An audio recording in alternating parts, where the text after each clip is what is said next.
Good morning and welcome to the New Mexico Above the Line series featuring our directors panel. I'm Elizabeth Keanu Stammer, Executive Director of Stagecoach Foundation, and super honored to be part of this experience and hearing all these wonderful stories. And I hope that you do too. Feel free to communicate with us in the chats, and I'm going to toss it over to Anna Dara now. Take it away. Thanks, Liz. So welcome, everybody. This is sort of a continuation of the Above the Line series that we started, generated out of the New Mexico Film and Digital Media Commission, which is actually at the behest of the mayor of Santa Fe. So it's actually a Santa Fe, I guess, focused thing, but we do try to represent filmmakers all throughout New Mexico in our monthly meetings, which have been less than monthly since COVID. And so we realized at some point we still really needed this. We needed a way for the community to gather, and we needed a way for filmmakers to hear from people who are really doing it well, who have broken through, who are successful in some great ways. So Steve Graham, who is also on the Film Commission with me, and Jillian Spitzmiller, who are all on this fabulous meeting. So, but I'll let Steve introduce everybody. We basically are gathering you all so that we can once a month for 4 months hold a meeting. The first one was with producers. This one is with directors. The next one will be with writers, and the final one will be with actors. So that's for the next 2 months. And from here, I will hand it over to Steve. Great, thank you. And we hope to get together in person at some time in the future too, because we've had great above the line meetings, New Mexico, getting everybody together, and we hope to do that again. So this, as was mentioned, this is New Mexico Film Foundation and Stagecoach Foundation and the Santa Fe Network sponsored. The board members at the Film Foundation, I'd like to thank Susan Castle, the president, Dan Regan, Cindy Mulvaney, Chris Rainey, our founder, Dirk Norris, and the executive director, Terry Fuchik, who I forgot to mention last month, so I'm gonna say it twice, Terry Fuchik. So now I'm good for next month as well. I'm so sorry I forgot to mention you last time. She's doing great work at the foundation. The New Mexico Film Foundation supports and promotes the independent film industry in New Mexico by providing education, events, grants, and fiscal sponsorship to New Mexico independent filmmakers. So you should talk to us about what we do, get involved. This is your foundation. These are the kinds of programs that we do, and we want to lift up, promote, and support the film industry. Just one note, this is being recorded, so everyone be on your best behavior. And we have a great lineup of directors today. These are all New Mexico directors. Matthew Brown, Lynn Hamrick, Devin Hawks Ludlow, and Jillian Spitzmiller. So I'll start with Matthew. He's a writer and director. His 2015 debut micro-budget feature, In the Treetops, premiered at the Los Angeles Film Festival and is being distributed by Gunpowder and Sky. Matthew's second outing, Maine, had its world premiere and competition in the 2018 Tribeca Film Festival and is being distributed by MGM Orion Classics. He's currently working on an anthology feature set in New Mexico. Lynn Hamrick is a DGA Best Director Award recipient. She built her career directing, writing, and producing in all formats, including documentaries, features, television, and theater. She received her MFA in motion picture production from UCLA and was an associate professor at the film school at Chapman University when they first started you were one of the founding professors there, from what I understand. Lynn just completed a feature-length documentary, Heroes Table, now streaming on Amazon Prime. Devin Hawks Ludlow is a puppeteer, director, writer, and composer. He has studied and taught puppetry across the world, including working with Tim Giuogni. I should have asked you this beforehand, Devin, Julie Taymor, and Michael McCormick, and locally as a guest artist, puppeteer, and performer with Meow Wolf. Devin wrote and directed the punk puppet musical, The Love That Would Not Die, winning awards at multiple festivals. And his latest project is the multi-format comedy, A Dangerous Inspiration. And Jillian Spitzmiller is a director, producer, cinematographer. I'm getting some feedback. I'm not sure if we're all getting that. And writer. She co-directed, produced, and edited documentaries. including the award-winning documentary Shakespeare Behind Bars with Hank Rogerson. Is anyone else hearing that, or is that just me? I'm hearing it. All right, I'm going to turn my speaker down. We'll see if that helps any. Her work has appeared on Discovery, NBC, Netflix, BBC, Sundance Channel, Stars, Encore, Al Jazeera, Canal Plus, among others. Most recently, she directed, wrote, shot, and edited Meow Wolf Origin Story, which premiered at South by Southwest in 2018 and is currently winning awards on the festival circuit. She also directed 2 fiction shorts for the new Meow Wolf exhibit in Las Vegas, Nevada. So the reason we're all here, the core of this discussion, is New Mexico. Why are we here? Why film in New Mexico? What are the advantages? And what are the drawbacks as directors? So Matthew, I'm going to pick on you first because I think you're the most recent transplant to New Mexico, having moved here a couple of years ago. Tell us what drew you here and what makes you want to make movies in New Mexico. Well, honestly, I stopped in New Mexico on the way to Moab. I read Desert Solitaire by Ed Abbey, and I pretty much wanted to mimic his experience as close as I could, like living in a trailer close to Arches. And then I stopped in New Mexico on the way at this really weird community Airbnb compound-like place. It had very commune vibes, but and then I really fell in love with the people at this place, and I was writing a ton, and I felt really inspired. And on my way back from Moab, because I did make it to Moab, on my way back, I was going to stay at the same place for a weekend, and then that turned into like collectively 3 years. So, but it was really because I just read this book and was obsessed with it. So were you already making movies at that point? Was this after In the Treetops? This was actually after I was living in Brooklyn, and I just finished Post on Maine. Oh wow, okay. And I was reading this book and really wanting to get out of Brooklyn and sort of pick up on my relationship with the natural world. And I felt like New Mexico was the best place for me to do that. Well, Maine was very much about that sort of relationship. Has that been a change? That seems to be different than your first feature. You really explored it more in Maine. Is that sort of the trajectory you're taking? Is it or is that where your head is right now? Is making films about the outdoors and that type of environment? Definitely, yeah. And what makes it better to do that here in New Mexico?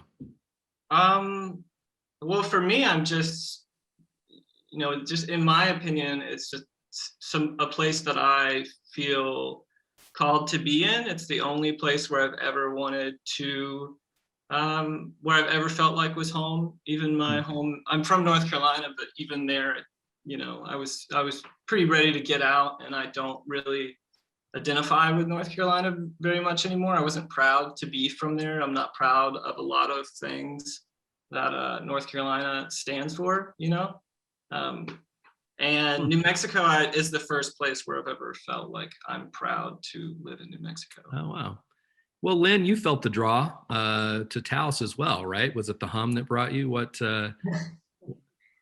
Well, I was directing television in Los Angeles in the 80s, and in the late 80s, I wanted to get out of LA and have a place to live. I couldn't afford even directing television a place in LA at that time. And I had been to Taos as a tourist, so I ended up coming to Taos, buying a house here in '89. It's still the same house I have. And then going back and forth between LA and Taos doing work. And I also met my husband here, so that was a big draw. So I guess that's how I would talk about the hum. So initially you were traveling back and forth. Did that affect the type of work that you did? Not really. Interestingly enough, I directed 2 feature films in Los Angeles while I was living in Taos. Oh, wow. And I also found Taos really helpful for writing and creating my own work. So when I wasn't a director for hire, I was developing projects here. And then on my documentaries, my first documentary, Chess Kids, I also found I could do a lot of post-production here. David Opry has always worked with me, great, Lightning Wood Pictures. So I didn't find that to be a drawback at that time. Now I might see it a little differently. Well, and on your documentary you were writing as well, did it change the way you observed that family, that very California family? Now we're going to Heroes Table. Okay. Right. Yeah. I'm sorry. Yeah, Yes. that's okay. Well, Heroes Table, that's a little bit of a different origin. At that time, I was recruited to teach at Chapman. And so our family moved to Los Angeles during that period. And because I was at a film school, teaching at a film school, and had access to equipment and so on, I started this personal documentary about a restaurant that I had known in West Hollywood and a particular chef. And so that started, but that was a 15-year process. So finishing that, I was in Taos, but working with an editor in LA and a post-production supervisor in New York. Oh, wow. Okay. Well, and Jillian, you're familiar with long-term documentary projects. What, tell us a little bit about Meow Wolf origin story and how, I think Lynn was shooting stuff over a 15-year period. You were digging through other people's footage for the same amount of time. Digging through other people's dark closets. Well, my heart went out to you, Lynn, when you said 15 years. I was like, oh yeah, that's documentary. That's the commitment. Of course, sometimes it takes so long to get any film project off the ground. But with Meow Wolf origin story, I was actually brought in after a lot of the shooting had been done. I worked with a filmmaking team, really, which was Morgan Capps, my directing partner, and Alessandra Dobrin-Calsa was the editor. So when I came on, I was just brought on to help mentor the writing process, but quickly became involved and decided, like, let's shoot some more, let's shoot the present day, because we had all this, archival stuff. So it was really a combination between pouring through hours of archival that we could scrounge up from all the Meow Wolfers. And you can imagine it was shot on every format, every terrible resolution, like phones from 2007. And so really the challenge was getting footage for particular stories we wanted to tell. And literally up until the night we showed the film at a private screening at the Jean Cocteau, like people were coming up to us saying, I have footage of blah, blah, blah. We're like, well, it's no a little more. too late tonight, but a week ago we would have took it. Yeah, and I should also say Alexandra Renzo produced that film, and she was on the producers panel. So she really spearheaded that and brought us all together and shepherded us through the project. But so, and Devin, you've dealt with multiple formats as well. Your latest feature was actually from 3 different shorter pieces that were shot on 5 different. Tell us. 5 formats. I mean, we started on iPhone 5 and finished on a Red camera. Oh, wow. But the whole time I just kept in mind, the old adage that people will forgive a bad image, but they'll never forgive bad sound. So sound was always the most important part for us. Oh, that's great. Especially for something as sort of as like rugged and wild and punk rock as ours, we could lean into the crazy formats and low quality footage that would work for us. We use it to our advantage. Well, what did you do to ensure good sound? I mean, were you initially recording on the iPhone, recording sound with picture, or did you have a separate rig? I did everything ADR, all of it. Oh, we recorded at the time, and if we caught any great improv right. or anything in the moment, I would go back and re-record it with better quality mics. Wow. Okay. So Yeah. it was all studio. Because I'm crazy. No, it worked, and it made it like so much better. Yeah, to go through those extra hoops and those extra steps. Well, we're kind of jumping all around from, writing to post and things like that. But Matthew, I was really struck by the sound design in Maine.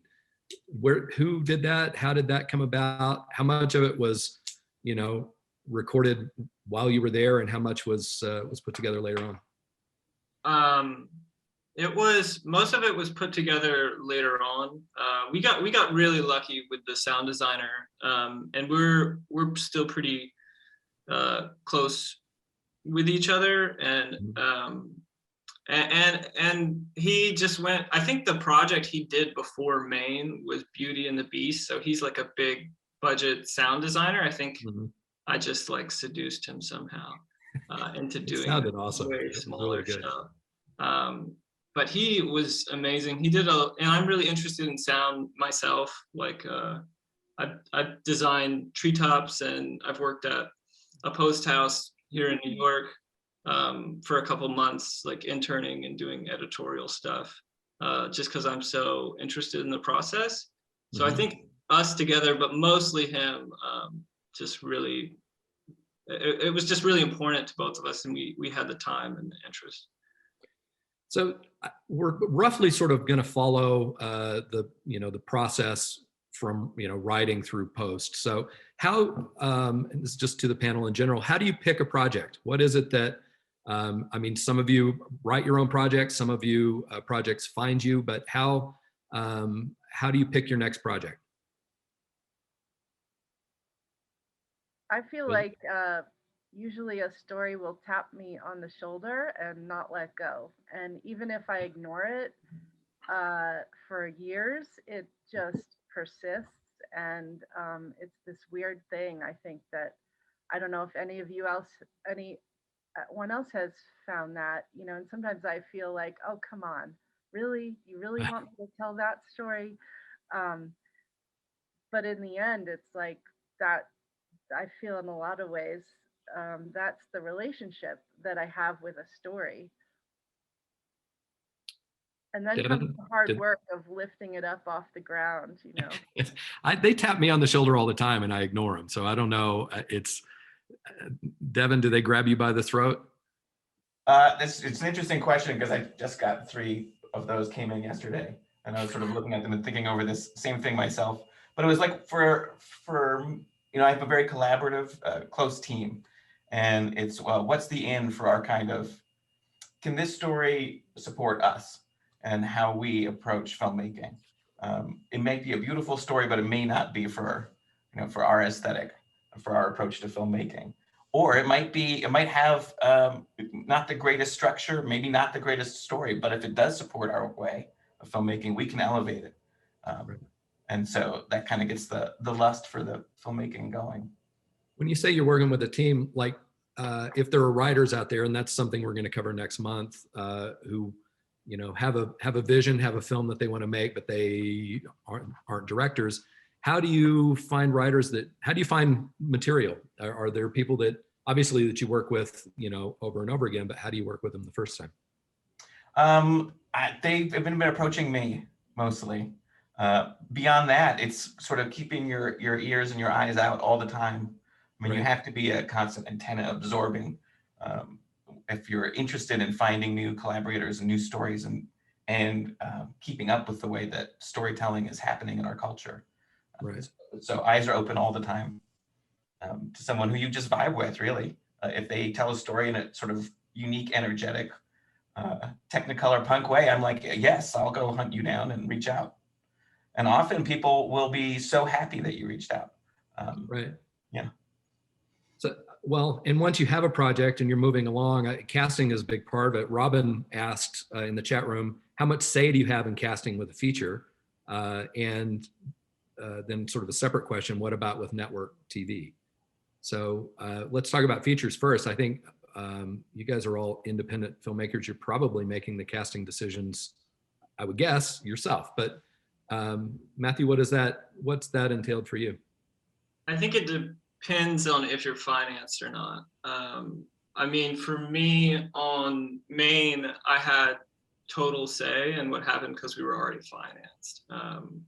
And with the new project, that's not the case, and that's not normally the case anymore, at least for movies of the size of movies that I'm making.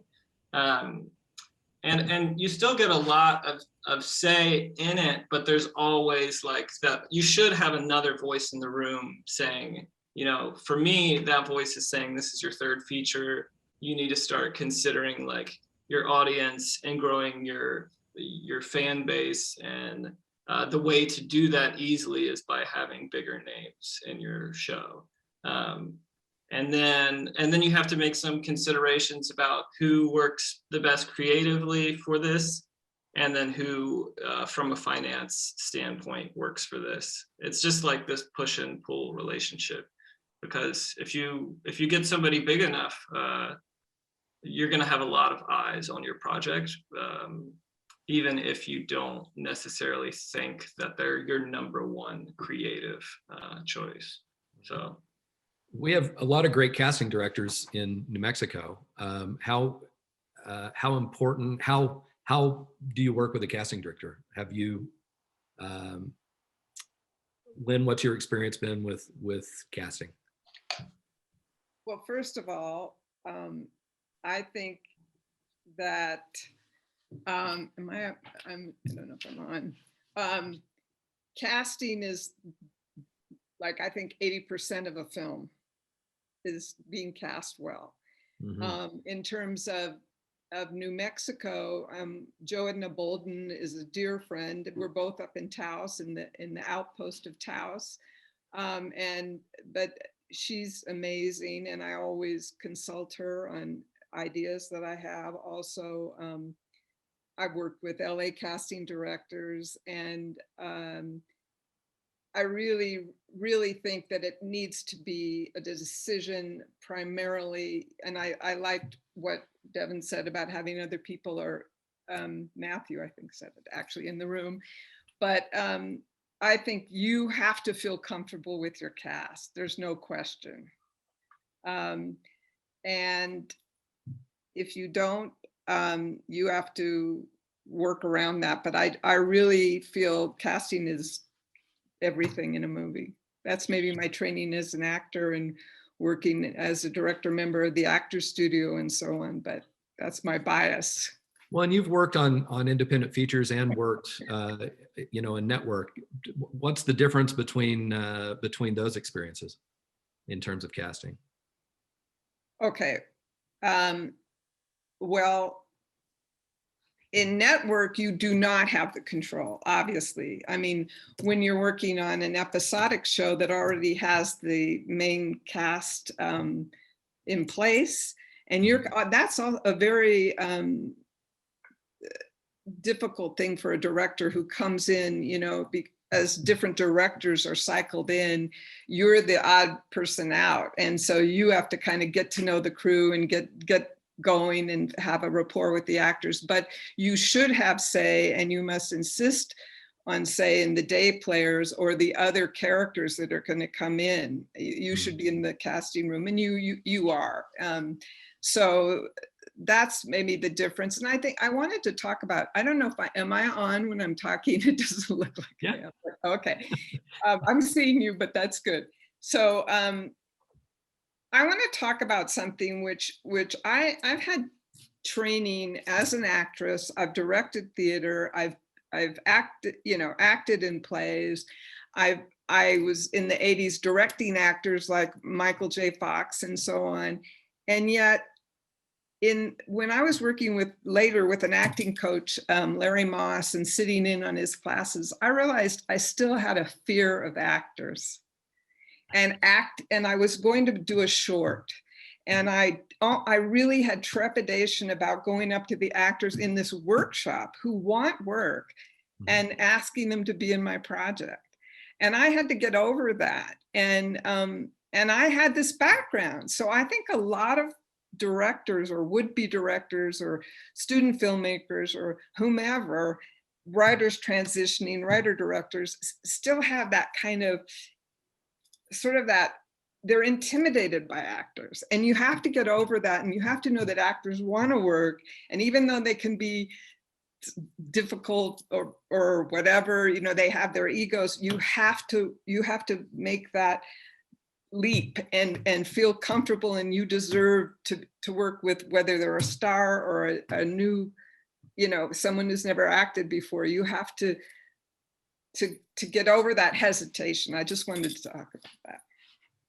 Do you think maybe that fear comes from protecting the material? Or, I mean, do you feel like you have a vision for it and you want them to do that? Or is it just a, you know, an agoraphobic sort of thing? You don't want to be around, you know, what is it, do you think, that you had to get over? Well, you bring up a good point. If you've written the material, sometimes you can have a little bit of fear because it's your own material. Now, in that particular case, in the short, it was based on a play that I'd seen in New York, and I hadn't written it. So I think it's just asking, I don't know what that fear was. Exactly. I mean, I've worked, you know, I've been working closely with Viola Davis. You know, they're in the originally I had a project that she was attached to, and you know, she's so down to earth, and you can, you know, approachable and so on. But I think I had gotten over whatever it was so that I could then approach somebody like Viola Davis. So I'm just saying that's maybe I'm the only person in the world who has that. Ask the other directors. But I think it's critical. I really do. I think it's really critical. Anybody have a comment on that? Yeah, could I speak to that for a second? Yeah. I think also inherently you're entering into a very intimate relationship with that person. And it's hard to do that just as it is in life with someone. And as far as like getting over it, I think it's like Lynn was saying, it's really important to just realize that that person is showing up for you. And is there to tell your story in the most effective way. And you're not like playing on opposing teams ever. Sorry, there's a little gnat like circling my face. But anyway, yeah, it's just very intimate, and I think it's really important to just try to make space for actors to feel heard. And if they have an idea, you should try that idea, and you should ask for, you know, because it's gonna feel better for you, I think, if it feels like a more collaborative experience, and you're really sharing and being vulnerable with each other. And there's something, you know, just like any intimate relationship in life, I think you'll be feeling very connected to that person, and like you'll also have this language that can carry you through your project in a very rewarding way on the screen and life beyond the movie and the screen. Well said. It's always amazing when you get something on its feet and somebody brings to it something that you never considered. Yeah. Jillian? I think that not only happens with actors, but like maybe a really accomplished cinematographer you want to reach out to, or a producer. And you know, I have the same issues, but it's always like being willing to like stretch your own boundaries and also put yourself aside. Like, the story isn't about you, and the project is not about you. So I always try to think of it in the terms of like serving the story. You know, what will serve the story? Okay, I have to get out of my own way and out of my own fear mind and ask this amazing cinematographer who I know is going to bring what the story needs, you know. And so it's this continual like spiritual journey, I think, of like continuing to grow as a person, you know. And you're just the like facilitator of all of this, I think. All right. It's interesting that, and you guys just jump in. I don't have to call on you, so go, Devin. Oh, I'm jumping in. I love what everybody else has said, but I had two couple of things I wanted to add. One, I work a lot with voice actors, especially, and there's a dangerous element when you're working with an actor. It's what you want. You want them to create something unexpected and vulnerable that you didn't anticipate, that it's going to elevate everything. So there's this real exciting kind of danger that happens. And I like what people were saying about vulnerability and creating that open atmosphere. One little trick I have tried, and it seems to have worked, is doing takes that are sort of safe takes to build to the wild take, giving the actor the chance to really kind of go very far in some direction and really expose themselves, which is like the most magic moment. And then I saw a little question coming up and down the chat about actors being, noticed or seen. And I think in this COVID era, a lot of gatekeeping has come down. And I think that the more people just put themselves out there right now, it's you can be seen and found in a way that you couldn't before. I wanted to speak to that. Go ahead. Well, I was speaking with Jo Edna before this panel, just asking her point of view. Was there anything she felt I could bring up or something? And vis-a-vis casting. And now what she said was, now it's all virtual, okay? So this is a whole different universe in that you might be you're expanding way out of the Los Angeles market and getting actors from all over. So, and you're seeing their tapes and so on. And in fact, I wasn't realizing this, but she's casting people out of Chicago and Texas or whatever, because particularly with young kids, because then you don't have to have a studio teacher along with LA. You have to have a studio teacher, you have to pay the per diem, et cetera, et cetera. So that creates a much wider net, particularly for actors and maybe for directors to see the tapes and see more actors. However, there's always something in the room with an actor when you're casting. There's a hit, there's a vibe, and we're talking about that intimacy with your actors. You get a sense in the room whether you can work with somebody or whether you like their energy, or there's a rapport that's sublime, sort of you can't even explain. So I would hope that at certain points, if you as a director are not sure about an actor or someone, maybe you can arrange an in-person meeting. That's what I would suggest. I had an actor friend ask me, because he was new to the video auditions, what's important, and I'll ask the panel, and as directors, what do you want to see in a video audition? I told him something similar to what Devin said: make sure your sound is good, because I've seen a lot of those auditions where I couldn't hear them. But you have any tips for actors who are doing video auditions to, stand out or come across for directors? I have some things that I just want to be, even if it's not what I'm envisioning or not even on the same wavelength, just to be surprised every once in a while, even if it's like a totally weird choice, as long as, because what I love to see is commitment. And if the choice is weird and you commit to it, it's still like, that's a big deal, because you have that in your wheelhouse, like in your tool belt. You can, whatever choice you make for the scene, you're going to really show up for it and commit to it. And I love to see that, even if it's totally off the wall or not what I was envisioning at all. I wanted to say something about what Lynn was saying earlier. That's just been part of my experience, is like, as much as I would like to, be able to get in the room with actors and be able to make sure we have that energy.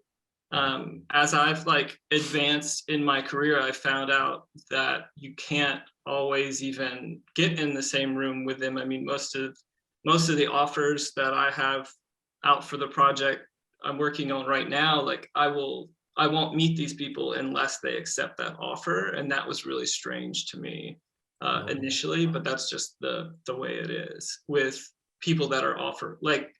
A lot of actors are at a status where they are offer only, so they won't even really engage with a script unless there is an offer on the script. Right. That's just part of it, unfortunately. I would be wary of that. That's absolutely right. And I'm in that position where I'm going, I have to make an offer to an actor before I could meet that actor. Yeah. I totally get that. And, but also be careful, because when you're trying to set up an independent feature film and you're trying to get financing based on actors and based on their cred or their IMDb rating or whatever, or what a foreign sales, this is an older model, but you know what a foreign sales would say they are worth. You still have to go with your gut. Don't be pushed into some concept that you're given as in terms of a financial paradigm, when it doesn't really meet your sense of who should be in that movie. That's a fine line to travel. So. Well, since you jumped into that, and Matthew mentioned your first film was financed before you got to that point. How do you get it financed? Let's talk about finding money and finding and how casting affects finding money. What did that mean for you, Matthew, on this round where it's not financed? Does that, obviously it affects the sellability or the marketability of an actor, affects the actors that you're choosing. How is that different from your experience in your last film where you were able to choose who you wanted because it was already financed? Yeah, that was my second film where that was already in place. And my agent at the time told me it'll never be this easy again. And so far, he's been right. But yeah, with this one, it's just like considering the reality of the situation. That reality is, once we go out to financiers, if we have a stacked cast, we're much more likely to make this film. And if we don't, but I do meet this person, spend time in the room with them or Zoom with them and feel really positively about them, I could cast them, because we're halfway through casting the project I'm working on now, and we've kind of made choices. Those choices have just worked out where I have got to meet everybody that we've cast. But I doubt that's going to happen. Like, I didn't meet Thomas on Maine before we just put an offer out to him. And I would say, if you're in that position, watch everything they have ever done. Right. As much as you can, everything. Right. Jillian, how does that affect raising funds for documentary stuff? I mean, it's not casting, but it is, your subject makes a big difference, right? Oh, but it is casting. Yeah, I mean, exactly. you really can't get the money until you have your casting reel, which is your character reel, which shows everyone who is this film about. And it's absolutely casting. Like, if this person is flat and not interesting to watch, it's not going anywhere. I mean, even if you have the most compelling, timely subject matter in the world, you've got to have good characters, who are dynamic and vulnerable and accessible. So if I want to make a film about a theme or idea or something, I literally have to go cast it. I haven't made a documentary, so I didn't know. That's interesting. Huh. So there's been a few questions about agents, and Matthew mentioned, your agent as part of this process. Do you have agents? Have you had agents? How do they affect your work? Obviously, people think of an agent as I'll get you a job, and it's usually not that. They usually, help you make the deal. But it sounds like your agent is involved, Matthew, it sounds like he's a producer or she's a producer. Can you guys talk about agents for a minute? I can talk about my experience, because I saw somebody in the chat asking about how you get in touch with agents. I honestly met my former agent. He's now my manager. He was at ICM, and then he went to Mosaic. So now I'm with him at Mosaic, which I prefer having a manager over an agent, definitely. There's a lot more flexibility there. They're not looking out for the bottom line of the agency, and with something like ICM that's that big, I was pretty low in his priorities. But now that he's with Mosaic and a manager, we chat a lot more. I mean, it's as simple as that. He's available to me much more than he used to be because he had to look out for their bottom line. But I met him at a theater. It was LA Live for the Los Angeles Film Festival, and I was with my producing friend of mine, Summer Shelton, who is a producer on Maine, and she was like, this is Cullen Conley, and introduced me to Cullen, and now Cullen and I work together. But it was I know that's not how these things probably normally go, and I met with a couple other people after In the Treetops played, but it felt like Kismet, like the way we just met at this theater randomly, and so I went with that. And Lynn, did you have work before you had an agent, or you have an agent first? I got work before I got an agent. Okay. And then a manager saw my family ties and wanted to rep me.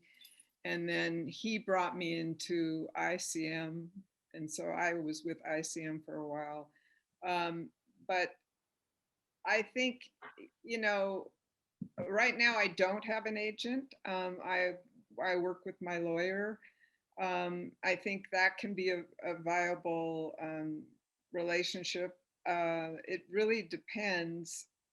It's hard to get an agent, and I've had the wrong agents also. So I'm not the wrong agent, but I've been with some agencies that didn't feel like a fit.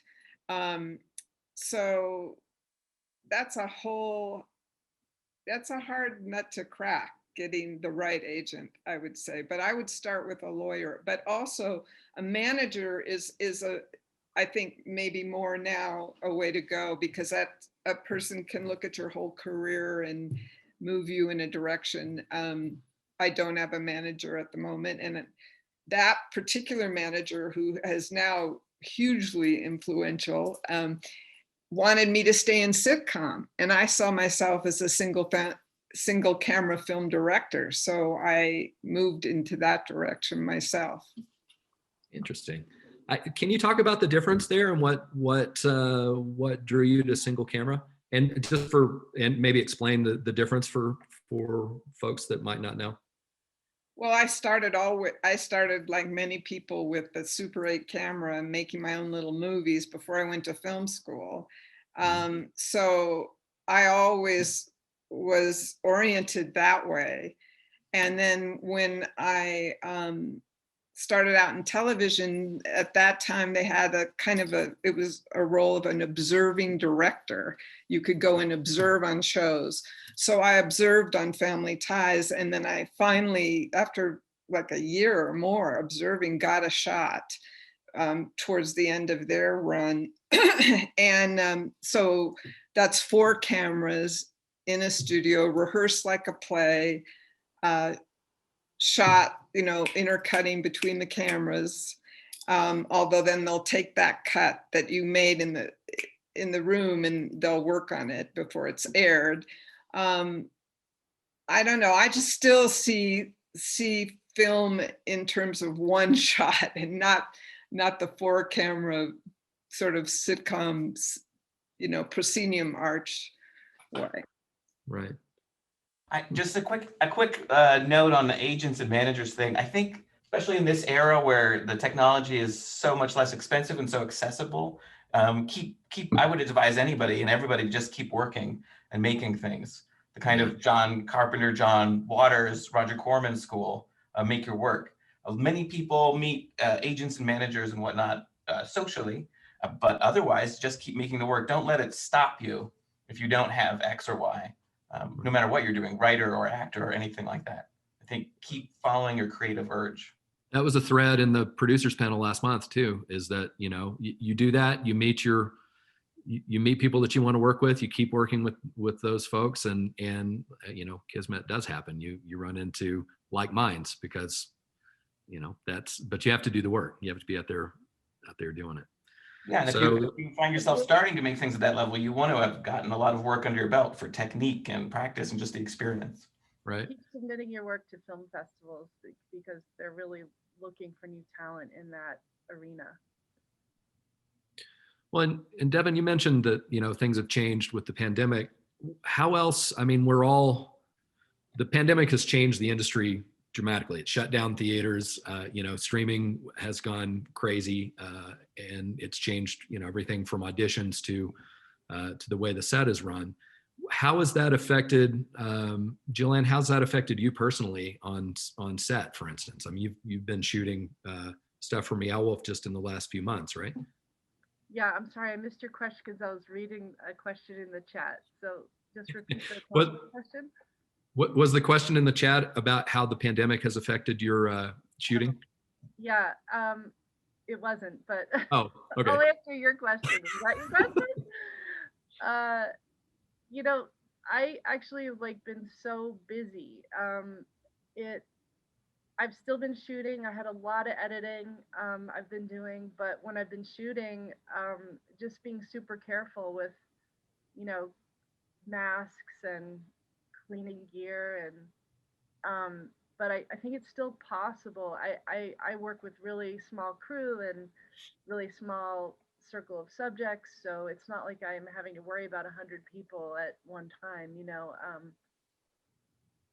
So for documentary that's so light on its feet, I feel like we can really go full speed ahead for the most part with safety measures. What about creatively? Has it changed? And maybe this is more a question for folks that are writing the projects right now. How's the pandemic affected your creative process, Devin?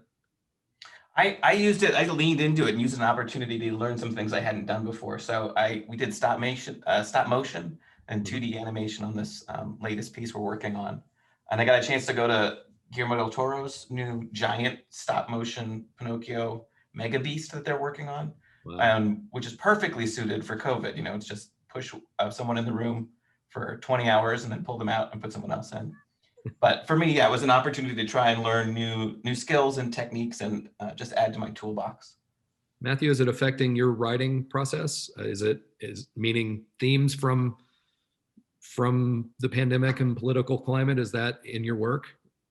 I don't think the themes that I have been exploring have changed that much, like with the pandemic. But I would say that honestly, it keeps, you know, no one, at least at my like budget level, is really working too much right now. And one silver lining is like now I'm not constantly comparing myself to other people because it's like we're all collectively not, you know, working. So I don't feel so like bad about taking my time moving into things because I'm definitely the kind of person who can, you know, compare my career to others and think, well, I should be doing more. Or I should be, you know, I don't know. So yeah, it's been fine. There's a lot of time. That's good. Well, as you're greenlit and you've found the financing and you're ready to move into pre-production, let's talk about that a little bit. About you've talked about finding your DP, and let's talk a little bit in casting, and let's talk about other crew members. When do you crew up, and how important is that to the process? What's the next step once you're preparing to put this thing on its feet? Say you're 2 months out, Lynn. What do you do? What's your first step? Well, I wanted to get back to the COVID question, and then I will go there. But I too have felt this kind of pause and a little bit of relief. Like, well, not everybody is making their feature film right now, and therefore it's okay. So I took up fly fishing, which really has helped. That's all I can say. That's my great thing. And an antidote for COVID is fly fishing. Anyway, okay, so that's how you prepare, is fly fishing. Yeah, exactly. I mean, not a good fly Fisher It- person it's either. worked on me the other way because Shakespeare wrote Hamlet during the plague, and I'm like, I should be writing. Yeah. Fly fishing. I should be fly fishing. Well, But I think there's something ahead, Jill. said Go ahead. for like self-care in any Mm. situation. Like, you know, like I found like for the longest time when I was starting my career, I was like, oh, I want to win that award and then I'll feel good. And and I like won my first award and I was like, I felt good for like 10 minutes. But like what made me feel better was gardening. And I was like, oh, that's so important to have those daily practices that just nourish you and they help your creativity, and not to just look out for those like awards and accomplishments and but like cultivate a good life along with it. It's great advice. So Lynn, back to prepping and back I was to, trying to avoid that question. No. All right. I can pick on somebody else. Yeah, right. Well, I think it's important to have, it's a team. It's always a team. You're collaborating. So you have people that you've worked with in the past that you want to work with again. You hold on to those people. I have an editor, Gail Yasunaga, who edited Heroes Table and who has edited one of my features. So that's really nice to have an editor that you work with. I think another key role in a narrative feature film is your first AD. And that, and your director of photography. So those are I'm always on the lookout for people that I want to work with on a particular project. Now, you may want to cast those people as well. A certain film may feel like a certain DP would be better for that film than another, and we can talk more about that. But let other people speak to this. Interesting. You want- What about a table read? I mean, how important is a table read in sort of Very, setting? very, very important, in my opinion. Agreed. Yeah. On the voice actor side too, just to hear one voice next to another voice is crucial. They may sound great on their own, but next to each other, they might be, really disharmonious.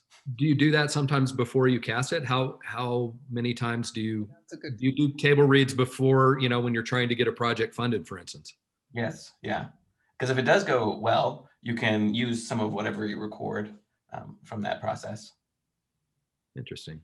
Okay. I would also say a table read can be invaluable if you're writing a script and you want to kind of take it out for a test drive.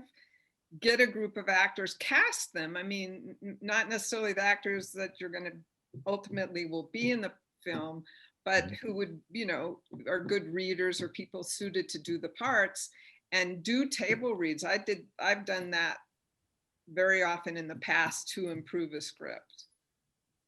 I think there's a lot to be said also of just having people, a diverse group of people from the community, whoever your community might be, read it, and preferably some people that you don't know. And I would also recommend not being there and asking them if you can tape it, and having someone, like maybe having one person there moderate a little bit of a discussion afterwards. But if you're there for that discussion, people are gonna be a little bit softer than if you're not there. But I think especially today, like, there's a lot of benefit in hiring a sensitivity reader, especially if you're writing writing for someone that has lived a different experience than you.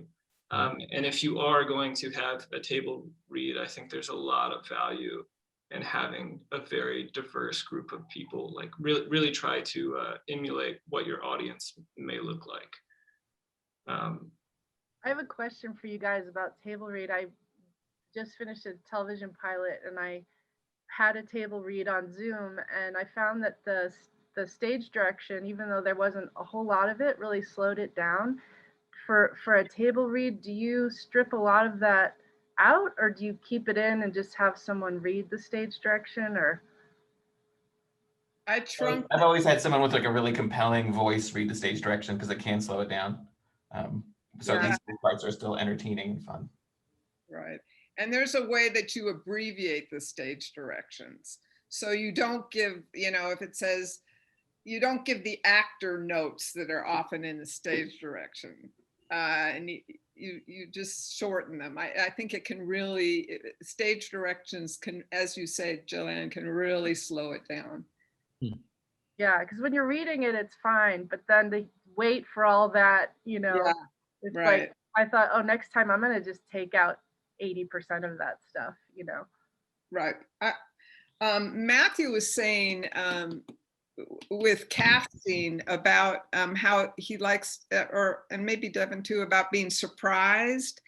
And so sometimes with table reads and with auditions, an actor does something or says the wrong word. Sometimes they misinterpret something, but it's better. So it's like being open to those kinds of little things that come up, or where do people laugh, where you didn't expect it, or these are almost like rehearsal places for a director. There are times when you start thinking out of your box when you were in the room writing or just reading and prepping, as you were saying, your 2-month prep period. That's when you start to go outside and see the possibilities. I think for documentarians, like the equivalent of that table read is a rough cut screening. And it's like just so important to have those, like with a group of people who don't know anything about your film, but you trust they're going to be honest with you about about feedback. It's interesting. How tightly do you guys storyboard, or do you storyboard at all? Do you do shot lists? Lynn, you were mentioning working with an AD. How important is that to your process? Shot lists and even storyboarding. I do shot lists. And then storyboarding sometimes, I haven't had to do huge action sequences. I've done sports sequences and stuff that I needed storyboards for, but I don't do storyboards that much, actually. Devin, I've seen them all over your production space, so. Yeah, I storyboard them to death. Part of it is dealing with that everything in the world that we shoot is built. So if it's going to be in the shot, it has to be built. So I need to know what I can cut out actually, and not have to spend all our time building. And if you're in the world of stop motion or 2D animation, it's even more important. That's actually where all the creative action is done. And then the rest of it is just the mechanics when you're actually shooting. But yeah, I storyboard like crazy, even though, the old Werner Herzog thing of storyboardings for cowards, we have to do it for what we're doing. And it really on the planet like him, so yeah, that's right. Yeah, we have to do it for our process. Well, it's funny you mentioned mechanics, because so much of the directing is creative, but it's also very much hitting certain points, making your day, getting through the day.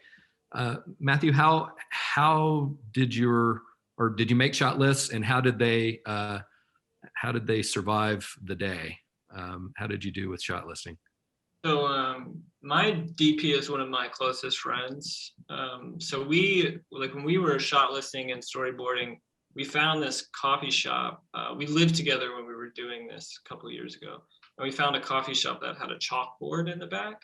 And we would do our shot list, and then we would draw. We just, commandeered the chalkboard, and there were a lot of like toddlers that were upset with us, but we needed it for our important movie business. And and that was really fun, and making it kind of like public, something about not taking yourself too seriously. Because I think going through film school, you're really told that film is like the serious business, and just remembering like why you originally got into it, having fun with it, and whatever that means to you, making sure you always preserve that. And we had a lot of fun doing this on a chalkboard in a coffee shop. and it worked out great. But I don't know if that answered your question. What happens if you've got an hour of daylight left and Oh, right. you don't have the take yet, but you know you still have to do 3 more shots before, what happens? How do you deal with that? Well, I think having a really good AD, because the AD kind of straddles the line between the money, the producing, the suits, whatever you want to call them, and then the creative. And having someone who's going to be leaning into your camp is really important, because they will fight for you to get what you want. I've been really lucky with ADs, so it's just like picking and choosing your battles, but also going to producers. Or a good creative producer can be really clever about how to make 3 shots 1 shot, and those, a good creative producer, those gears are going to be turning in the background as you're just perseverating on how you're going to make these 3 shots. So I try to go to my producers, but then also like keep them away from me during certain times at the same time. Okay. Just to build off of what you said, I underlined having collaborators, AD, DP, whoever, who complements your weaknesses and your strengths as a director. If you don't want to get into the politics and deal with those hard issues, having an AD who can do that, amazing. So yeah, just to reiterate. Alfredo wants to know, what are some common mistakes that you can easily fall into as a director? Somebody's made mistakes, right? I really liked what many, where to start? when Devin was saying earlier about, I think about someone was asking about agents. I think it's really easy early on to like set up all these events that you have to like tackle before you can actually do something. And it's just like, making movies is really hard, and there's a lot of doubt creeps in early on. But I think it's so important to reiterate over and over and over, like, you just have to make your art at the end of the day, and like, don't set up these imaginary hurdles. You do not need an agent to make something, and you do not need to storyboard to make something. Like, at the end of the day, I just hope everyone here feels inspired enough to just go out and create something. That's the best advice. Talk a little bit about the process on set when you're blocking and working with actors. I know, Lynn, you were talking about finding a surprise, or riffing on what somebody else had said. But when an actor does something that is not what you expected, can you talk about that on set, and how you work with actors, and talk about the process of getting a scene blocked and on its feet? Maybe take us through the process. What do you do? When you do a camera rehearsal, for instance, or do you walk them through it before that? Well, first of all, I think it depends on how much rehearsal you have ahead of time, which seems to be something that you don't often get, particularly in television. But I'm getting into, I want to know the technical parameters, how I'm lighting and so on, and how much time I have in a space, and I hope to visit the location. That's another thing. I mean, you can block something in your head till the cows come home, but then you get in a location and it's totally different. So I think it's really important to know, to actually see your locations and then try to visualize the blocking. I think it's really varies, but I think actors, I don't like them to have to, pick up the glass at this line, do this, do that, but just a general sense of where they're moving in the scene and their impulses. And I actually find that if you can find those sort of organic impulses that an actor has in a scene, then you can find the camera moves. But that's you don't always have the luxury to or the time to do that. And now there's an interesting thing which maybe we can all speak to, which is this hybrid of sort of documentary and narrative, you know, happening, like Nomadland and some other films. And I think that's interesting. I think we want to see things that feel more organic and lifelike, that haven't been rehearsed to death.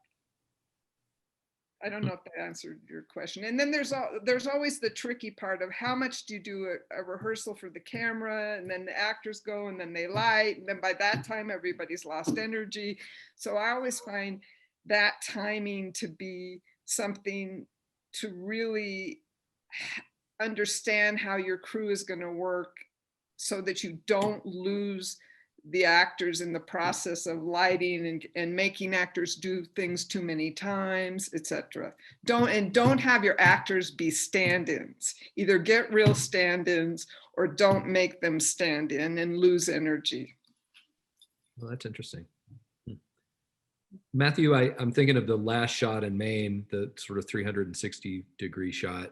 Was that, I mean, that had to be pre-planned, but how many times did you have to do that? How, just talk about that shot a little bit, and if that evolved or if that was always in your head. Well, it was something that we saw in an Antonioni film, and we're like, holy shit, this is cool. And then we thought we could apply it at the end of the movie. And there's one other time in the film where it does it. So yeah, I think, I don't know, maybe it's like 8 or so takes. We were using one of those gear heads, you know, so the DP is doing the, so that took, you know, he was experienced with it, but it's just hard to get it really smooth, especially on such a big, and get the timing right and everything.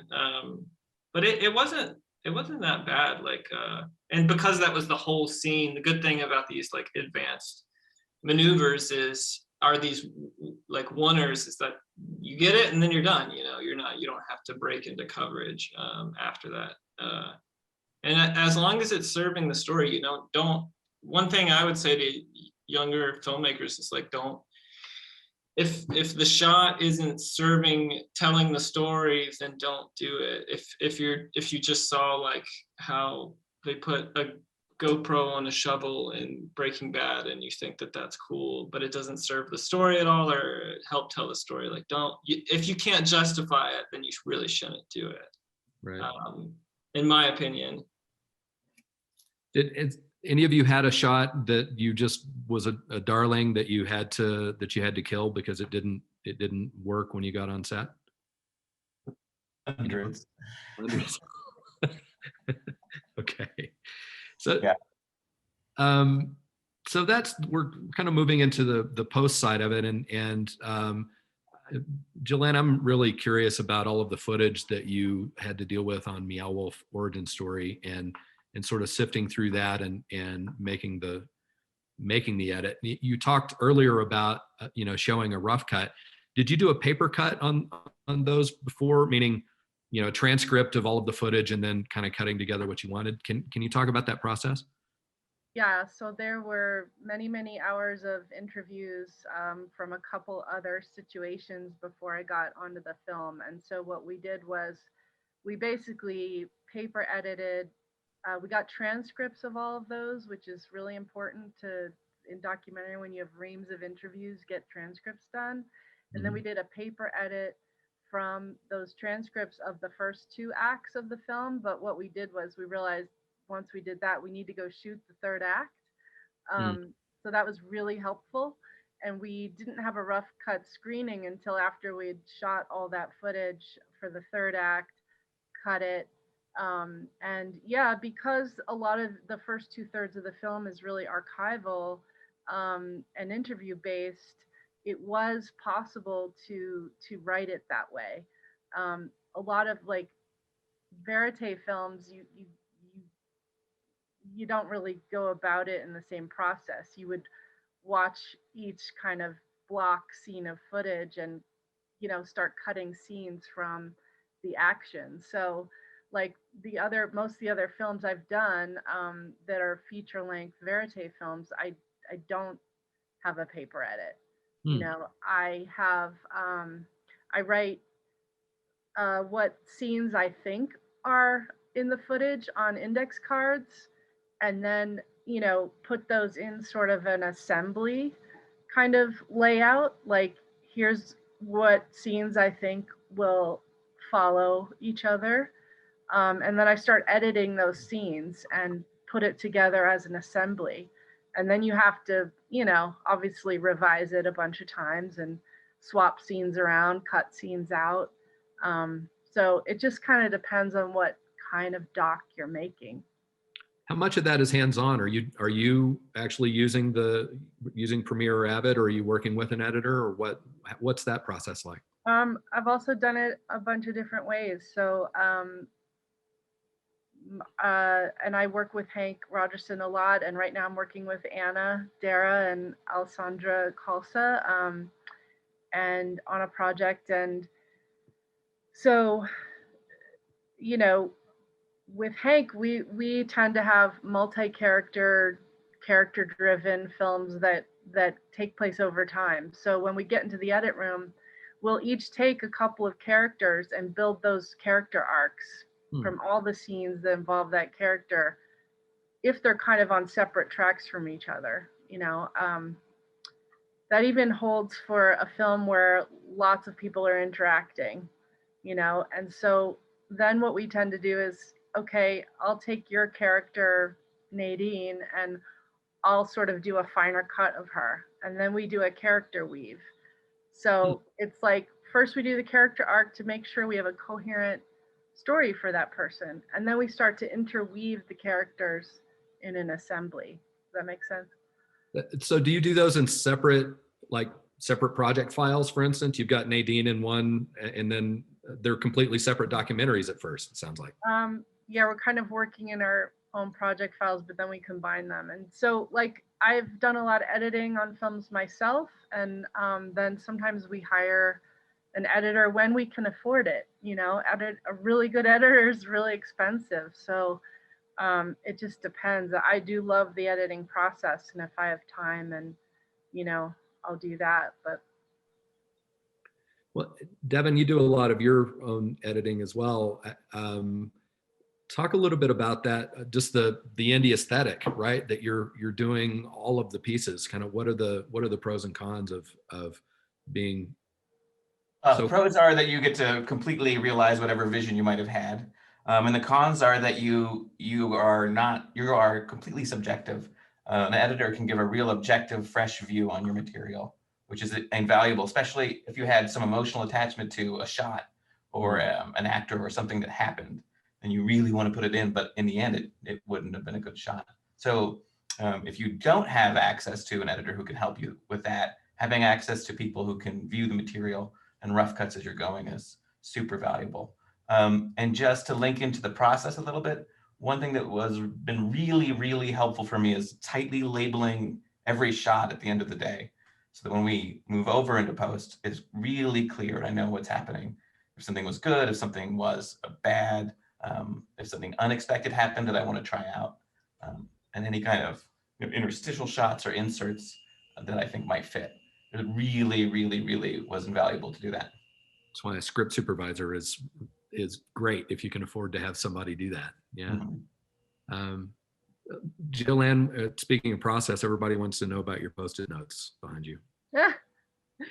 Those are for the television pilot that I just wrote, and that's my season arc outlines for the different characters. So here I am applying my documentary storytelling knowledge to these character arcs and my process. It's interesting. There's a lot of carryover. Well, and to Matthew's point, not to get bogged down on the tools, but are there? I mean, you're using Post-it notes. I know Final Draft has a virtual version of that. Some people do it on index cards. Are there, Matthew? How do you, other than a coffee shop children's chalkboard, how do you guys outline character arcs and work on a script? Or is that just you? That's scripts all you, right? Yeah. I mean, it has been so far. I love the idea of working with somebody else someday, but I do everything in Final Draft. I feel weird talking about how much I like a program, but I really like Final Draft. And they have this new diversity like thing where you can break down your script and see like who, how many times, like for example, how many characters out of all the characters are women, and then how much dialogue is from a female or a queer person, or and then also it can break it down by like age and race, and I think that's really amazing, and it will definitely, I think, keep people from making those kinds of oversights, because it's in your face how bad it can be. Devin, are there any tools that you use? There's a bunch of tools. One process that I love is switching back and forth between digital and analog if possible. So Post-it notes is a great example of something physical in the real world to toy around with before you dive back into your endless well of computer life. It freshens me up mentally and also aesthetically to go back and forth that way. And I do it a lot for audio as well, trying to find different ways to engage. You know, a lot of the programs are constantly getting better. They're constantly getting improved. There's a lot of people use like DaVinci for editing now because it's free and it's really powerful. But I think people should experiment with different tools if they can, because you'll find you fit better with different programs. What about for shot lists and storyboarding? Do you have Molly was asking that in the chat. Is it other than? I've always just done Google spreadsheets or Excel sheets for my shot lists. And that allows you to collaborate as well. So yes, yeah, and do fun color coding and yeah, fun color coding in Excel spreadsheets. Woohoo! That's our that'll be our new panel. We'll do an offshoot. So as we're talking about Post, are most of you posting in New Mexico, or is it? I think somebody had mentioned you had someone in New York. Oh, it was Lynn said you had one person in New York, one in LA, and you're in Taos. Talk about the post process and deliverables. Is that Jillian, is that happening in New Mexico, or did you have to job that out somewhere else? Well, with our incentive here, it's so important, and also just to support the local community to try and find people here. But then there's that thing of like, I have a colorist in LA who I'm very close with, and he knows what I like. And so I think it's different for every project, but trying to do as much as we can here. And there's more people moving here all the time, but I think there is sort of a real opportunity for a post-finishing house here to take root that's super high powered, and is willing to also work on scale, and not every project's going to have a big budget. So I think like David Aubrey, Lynn, you work with, I've worked with him, he's great. But there's some good vendors here. We try to do it here. Right. And then once you have a cut, Jillian, you mentioned a lot of festivals. I know actually all of you guys have done really well at festivals. What's that process like? How do you decide, Matthew, how do you decide what festivals you want to apply to, and what's that process like? Well, with my first film, all that was coming through me, because it was sort of a one-person show in a lot of ways, or at least at the end, we all came together and we made it. And I think that's what happens with no budget indies at the end of, and I would say, as a piece of advice, like at the end of the day, I think you should be prepared to pull the slack in anything. If you're not paying people, your editor could disappear like that. Your AD could not show up for a week, and you got to be ready for those kinds of things. I mean, my AD on my first movie fell asleep on the floor day one. So, but wait, what was your question? I don't remember. Festivals. We were talking about festivals. Festival, right? Okay. So I had a lot to say with my first movie submitting. I mean, I was trying with a feature. It's different with shorts, but with a feature, I think you're really thinking about the premiere, because a good premiere can do so much for you. Like for me, playing at the Los Angeles Film Festival is when everything got started for me. And without that premiere, we submitted to a lot of festivals before that, that if we had played there, it wouldn't have done much for my career. I don't think I would have got to make a second movie so quickly. So I think with a feature, you just have to, you have to really be thinking about where are you going to premiere, because if you get one of those top festivals or something that people go to, will be looking at, then it can really do a lot for you moving forward. Because by the time you're going to a festival, you're probably already thinking about your next one and don't really, you're probably pretty checked out from the film you're actually showing.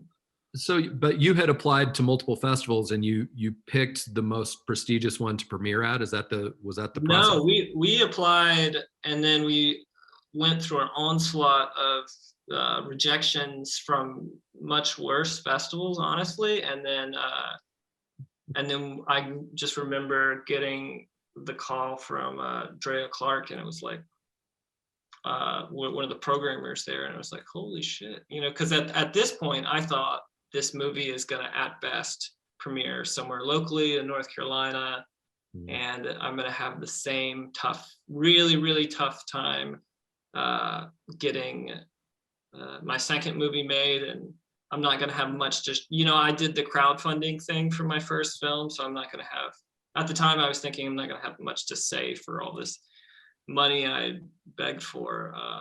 So I would say it's really important for your first film where you're gonna premiere it. So try to get a good premiere, and if that doesn't work out, then be thinking of less traditional opportunities like self-distribution and things like that.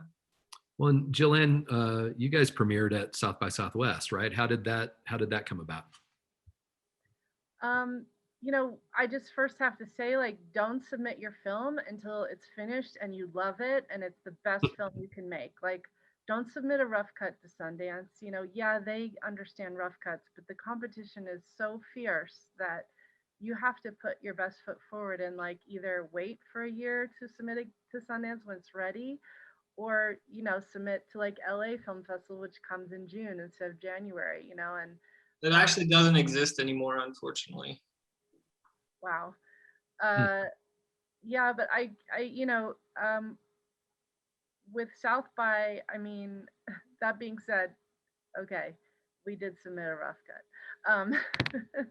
But they were sort of, you know, that is also on the heels of lots of other festival success. So, you know, I'd already had a track record, and Meow Wolf has a sort of cachet and name, and they were doing other things at the festival, like entering VR projects and then, you know, doing some pop-up parties. And so we kind of had this whole wave behind us. So it was okay in that instance. But yeah, submit your best film. You do have to kind of look at the calendar, you know, and strategize. You want to go for an A-list festival because it makes a huge difference, like Matthew was saying. If you get into an A-list festival and you're still an unknown filmmaker, the agents are going to start calling you, the sales agents, the entertainment lawyers, the distributors. Your phone's going to start ringing off the hook, right? And but if you had just like said, oh, I'm not going to wait and enter the A-list because it's not really, I don't want to wait, and you enter a B or a C level festival, that's just probably not going to happen. You know, that being said, if you enter an A-list festival or a bunch of them and you don't get in, then take stock, you know, and enter like niche festivals that are about your subject matter, or the more local film festivals, or, festivals have hooks and they have themes and they have things they like to program, and you got to kind of figure out where you fit. Lynn, what was your experience with Heroes Table on the festival circuit? Well, interestingly enough, we premiered at the Santa Fe Independent Film Festival. Oh, wow. And what was interesting, which was crazy, was Jacques came up to me and right before we screened and said, "Oh, you've won the Best New Mexico documentary." And I went, "Oh no, that must be a mistake," because I mean, first of all, we hadn't screened it, and he said, "No, we have a jury, and that this is so we're going to announce this." So that was kind of wild. But then we played at Napa and Vail and Portland, but again, I wouldn't limit myself. If you don't get into the A-list festivals, find out. Like my film dealt with the chef, dealt with food, and so Napa was a really good place for that. And so try to find a festival that is in line with your film, that it feels, and often that can be a better fit than maybe being lost, not obviously Sundance or Toronto, but at a festival where the audience isn't coming to see your kind of film, I guess. I don't know, maybe that doesn't make sense. No, yeah, I would agree strongly. Our piece is so extreme in a lot of ways that finding genre places or even putting it out there, it's instantly gonna turn people on or off, which is actually something that's good. Because if it turns them on in the audience, then you've got a rabid fan base. Anything is better than being mediocre in my book, especially when it comes to auteur filmmaking and projecting your own voice. It's something that's the most enjoyable and the most fun, but really get ready for a lot of rejection all the way. Well, gird yourself. For how many of you did the festival directly relate to distribution? Matthew, did your films get bought at a festival, or how did that happen? So it was a little bit of a longer route with the first one. I think so the people that made the company Beachside, who made my second film, I think they thought that it was on the heels of my first film premiering, and they thought it would be good for them to put me in touch with some people that could help distribute it. Now I got a lot of help early on, and that's kind of how that happened. Is they got me in these doors because they're thinking we're about to make his second movie, so we want people to be able to see the first one, because that's helping us mutually. And Jillian, with Shakespeare Behind Bars, how did that open other doors for you? Oh, it was hugely helpful. I mean, that film premiered in competition at Sundance, and that's when the phone started ringing, and in the demarcation line between being a nobody and a, somebody, and it made a big difference. But I also feel like each film is like you're starting over, and all of our films have been pretty different. So, but I think like we found a sales agent that we used on the next film. We had distributors we'd made relationships with that we could go back to. So you just start building that network, and it kind of catapulted us up to another level of who we were talking to. We were no longer talking to like the development assistant, we were talking to like the commissioning editor, and but that's sort of like hard work and luck, meeting in the middle. Well, it actually speaks to a question that Emma just put in the chat about how do I pick work that's worthy of respect? She's talking about trying to get respect as a 16-year-old filmmaker and be taken seriously. I would ask, like, who's your audience, and why do you need respect from people who aren't your audience. Like if you're young and you're telling stories from your own experience, like lean into that, you know, and go for that audience. And you're probably just as likely to find that audience on your digital social media networks as a distributor would. I mean, you'd probably be way more effective at that. So like the question is then, how do you monetize that and how do you start building your career? And those are like, that's a whole nother discussion. But like, I would just say keep going, and you know, your audience is right there at your fingertips. Well, I'd say it's a great time to be a 16-year-old woman wanting to make films, because it's there's more opportunity now than there has been. Lynn, I wanted to ask this question. I saw that the DGA put out just had some numbers on women directors in television, and it topped a third for the first time ever, but it's still only a third. Can you talk about that a little bit? Because that I'm sure it was a much smaller number, when you started. Way back when I was starting. I didn't mean it that way. Women. It could have been last year, and it was a much Right, smaller right. number. No, So- it's still not enough. I mean, it always seems like, oh, there's so many women directing, and there are now more. There really are. But you just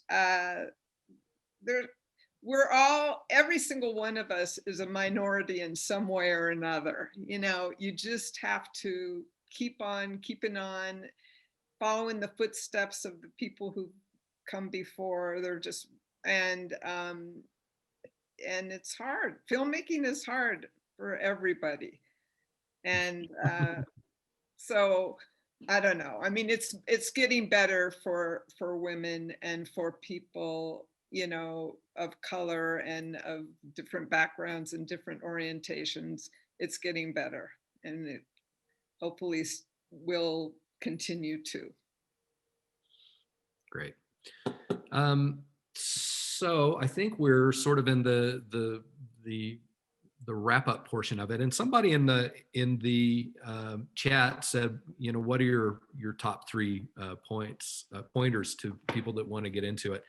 I just like to go around the room and say, what's your number one tip for independent filmmakers who want to direct films in New Mexico? And I'm going to start with Devin. I'm kind of going to steal Matthew's point, which is don't let your psychological barriers, your ideas of what you should or shouldn't be doing, of what success means or doesn't mean, or what a film ought to be, don't let those stop you. You have the tools and the technology are there for everyone right now. Everybody can be John Carpenter tomorrow if they want to. You have the camera, you have the sound, you have the synthesizers that make the cool noises.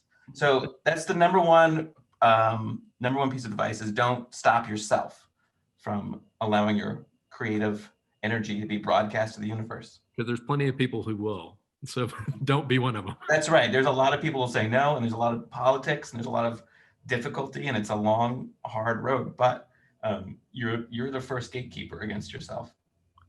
Jillian?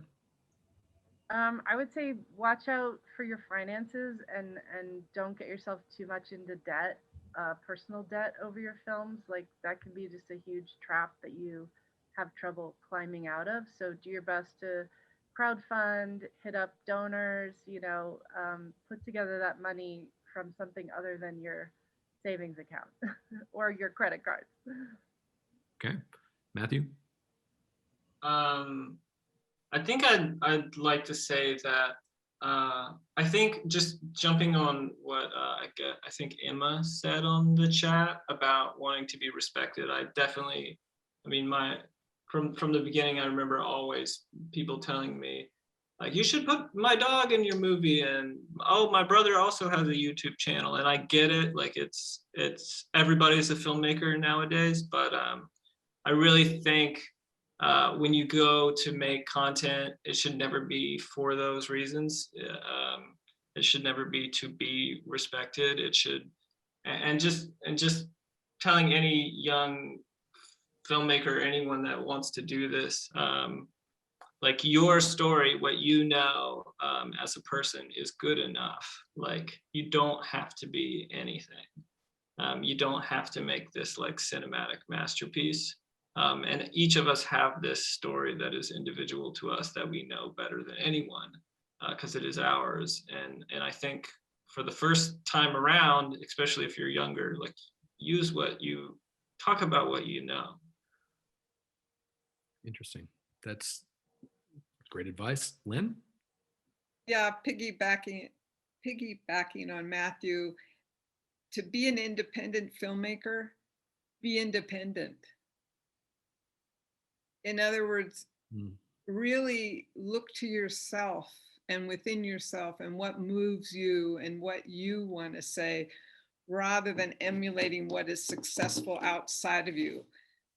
That said, watch everything, look at everything, observe life, live your life, and try to tell your story. That's a great way to wrap it up. So don't stop, don't get into debt, use your own voice and be independent and watch and listen. So thank you. You guys are amazing. Thanks. What a fantastic panel. Thanks for spending time with us this morning. This has been New Mexico Film Foundation and Stagecoach Directors Panel with Santa Fe Network. A recording of this panel will be available next week on Zurb TV. Also, the producers panel from last month is also available there. At some point, we'll also put them on, make them more widely available on other platforms. We want to thank Zurb TV and Eric Streeper for his support. Thank you to Lynn, Matthew, Devin, and Jillian. Thank you, Anna Dara, Margarita Archuleta, Dr. Elizabeth Stommer, Heather Hunter, and the Board of Directors and Advisory Board of the New Mexico Film Foundation. Just one last note, this is your foundation, so get involved. Come to the website, sign up for the newsletter, call me personally. We have lots of opportunities to volunteer. We would love to have you involved. We do panels like this, we do actors workshops, we do independent film screenings, and we have a fiscal sponsorship program, which is an umbrella organization. We're a nonprofit that allows you to solicit donations and grants on behalf of your film, your project. So we'd love to talk to you about that. Check us out at nmfilmfoundation.org, Facebook, and other social media platforms. This is the second of the 4-part conversation series, so please sign up for the writers panel coming up April 4th at 10 a.m. Until then, keep those 4 things in mind and go make movies. So Thank you, Steve. Thank Oh, you. Steve. Thank you all. That was great. a lot of fun. Thanks for everything.